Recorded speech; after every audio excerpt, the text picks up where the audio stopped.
Bem-vindos! Hoje a gente vai fazer uma análise profunda de algumas fontes que, olha, descrevem um mundo que existiu há mais de 4.400 anos. E não é só um mundo antigo, é um lugar que operava com regras, assim, completamente diferentes das nossas. Exatamente. A nossa missão aqui é tentar reconstruir como era a vida antes de um cataclisma que basicamente apagou tudo.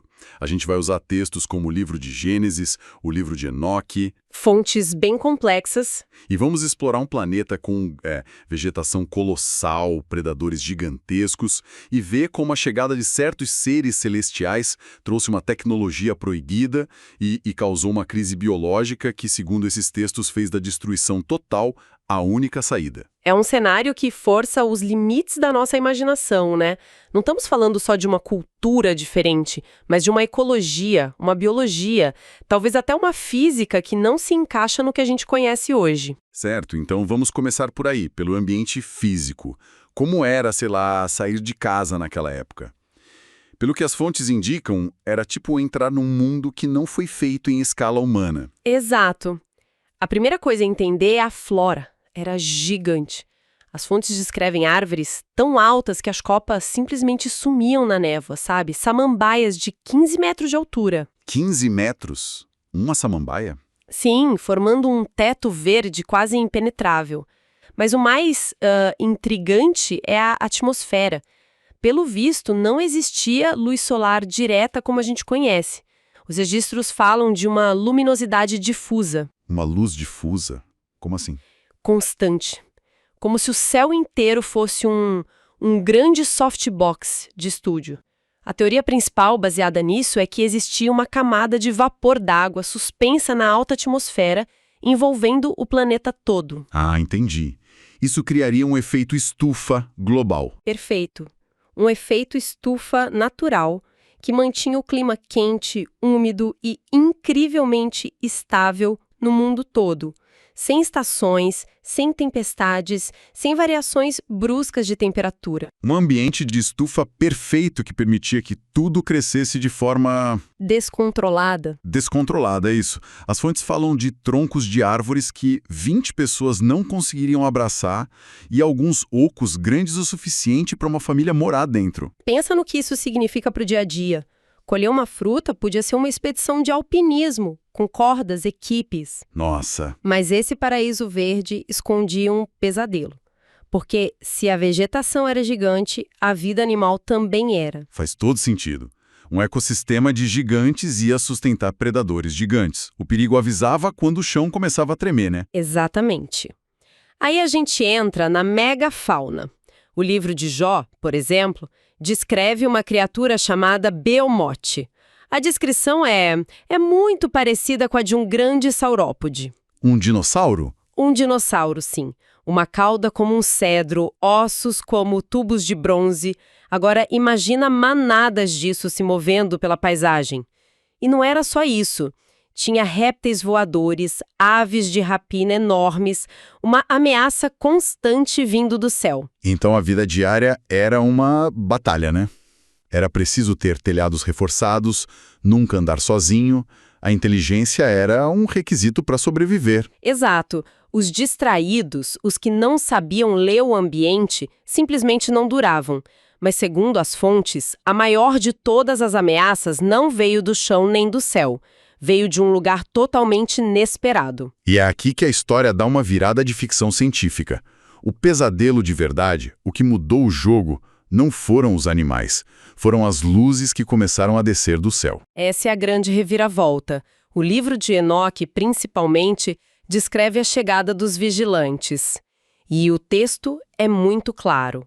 Não eram meteoros, eram movimentos controlados, intencionais. Eles desceram em áreas povoadas. E como eles eram? A aparência descrita era chocante. Seres de 2,5 metros a 3 metros de altura, com uma pele que tinha uma leve luminescência e olhos que brilhavam no escuro. Uau! Mas eles não chegaram atacando, pelo menos não no começo. Eles vieram com uma oferta, certo? Uma oferta irresistível. E essa foi a genialidade da coisa.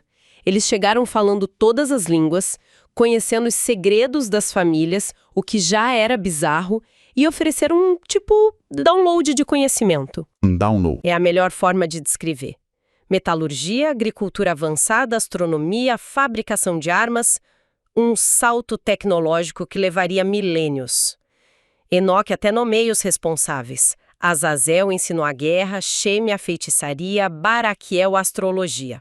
Um pacote completo de civilização entregue de bandeja. Isso parece bom demais para ser verdade. Qual era a pegadinha? O que eles queriam em troca? Não era ouro, era... Não. O preço foi biológico e foi devastador. Gênesis capítulo 6 é muito direto. Os filhos de Deus viram que as filhas dos homens eram bonitas e tomaram para si mulheres, as que quiseram. A palavra hebraica para tomaram é lakar. É forte. Tem uma conotação de força, né? Exatamente. De apropriação. Não foi um pedido, foi uma tomada de posse. E as famílias humanas assistiram impotentes. Certo, isso é terrível. Então, o que nasceu dessas uniões? Como era uma criança com essa herança genética? O que crescia no ventre dessas mulheres não era humano. Os descendentes, os nefilins, eram, segundo as fontes, aberrações biológicas. Eles já nasciam com quase 1 metro de comprimento. 1 metro? Um bebê? Sim, muitas mães não sobreviviam ao parto. E o crescimento era assustador. Com 2 anos, já tinham a força de um homem adulto. Aos 10, passavam de 3 metros de altura. Na idade adulta, podiam chegar a 4 metros. Eram titãs biológicos. Fisicamente eram titãs. Mas e a mente deles?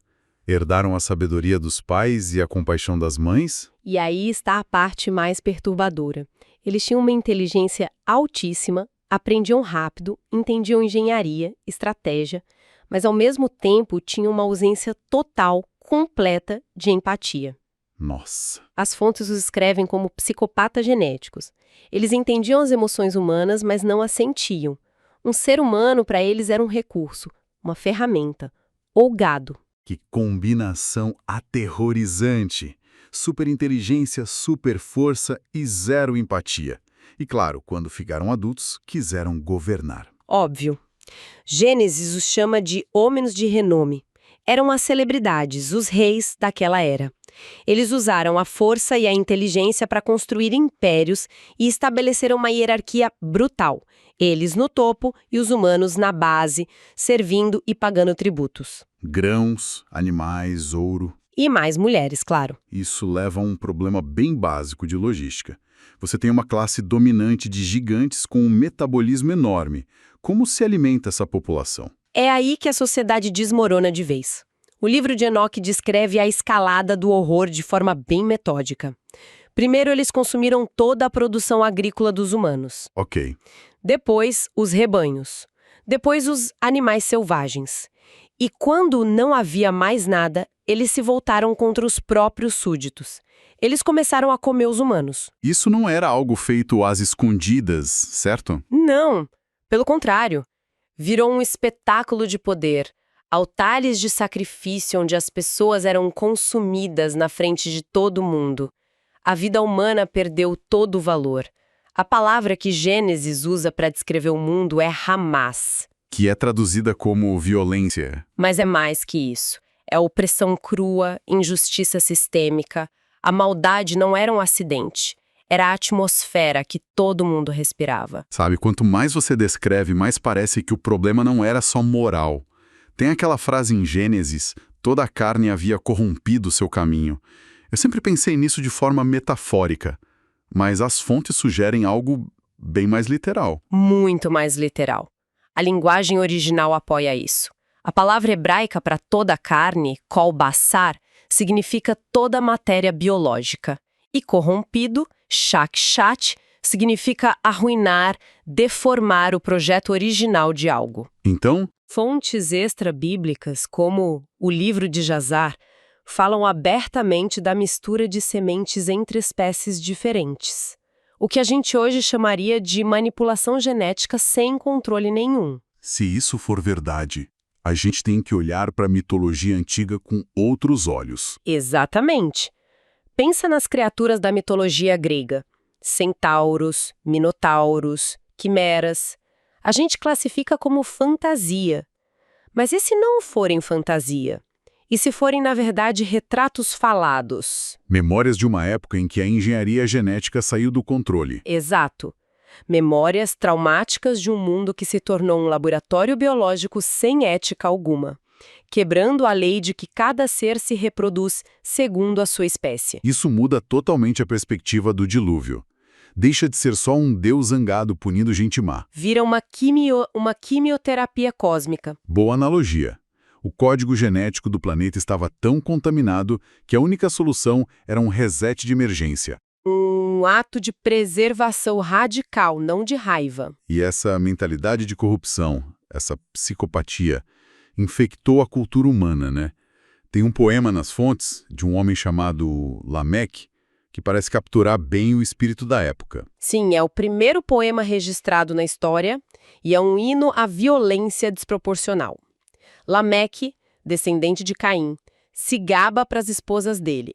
Matei um homem por me ferir e um jovem por me pisar. A lógica é assustadora. Um arranhão pago com a morte, um pisão no pé e um jovem executado. É a lei da vingança infinita. Ele se declara 70 vezes mais vingativo que Caim. É a ausência completa de justiça, só o poder bruto. O veredito final que Gênesis dá sobre essa humanidade é um dos trechos mais sombrios da Escritura, né? É terrível. Toda a imaginação dos pensamentos de seu coração era só má continuamente. Pensa no peso disso. Não às vezes, continuamente. Não havia dias bons. A mente coletiva da humanidade estava sintonizada numa frequência de maldade ininterrupta. Então, no meio desse caos biológico e moral, o próprio ambiente, aquele mundo estável, começa a mudar. Como deve ter sido isso? O terror absoluto. A estufa global começou a falhar. Pela primeira vez na história, as pessoas sentiram frio. Vê a própria respiração no ar. Devem ter achado que era magia. Nuvens escuras começaram a se acumular. Então veio um som que ninguém conhecia. O trovão. O pânico deve ter sido indescritível. E aí caiu a primeira gota de chuva. Mas não foi só chuva, foi. Não. Gênesis descreve um ataque duplo. Diz que romperam-se todas as fontes do grande abismo e as comportas do céu se abriram, ou seja, água jorrando debaixo da terra. E caindo de cima ao mesmo tempo. Exatamente, água por baixo, por cima. E a ironia final é que a tecnologia avançada deles se tornou a armadilha mortal. As muralhas das cidades. Sim, as muralhas impenetráveis, construídas para se protegerem dos predadores, agora prendiam a água. As grandes metrópoles viraram aquários mortais, afogando milhões em questão de horas. E no meio desse caos, uma única arca de madeira, que foi ridicularizada por décadas, começa a flutuar. A civilização mais avançada e violenta da história afunda. E o silêncio que veio depois deve ter sido ensurdecedor. Então, para recapitular, o que essas fontes descrevem é uma jornada impressionante. Um mundo com uma biologia e física diferentes, corrompido por uma transferência de tecnologia proibida e hibridização. Isso levou a uma sociedade de violência extrema, que culminou num reset cósmico. Exatamente. O que nos deixa com um pensamento final. As fontes sugerem que essa civilização foi apagada de forma tão completa que hoje a gente a considera um mito. E isso levanta uma questão, sabe? Quantas outras lendas de culturas antigas pelo mundo? Histórias de titãs, deuses guerreiros, guerras nos céus e, principalmente, grandes inundações. Será que não são invenções, mas sim memórias fragmentadas de eventos reais, eventos tão traumáticos que a humanidade como um todo escolheu esquecer para poder seguir em frente?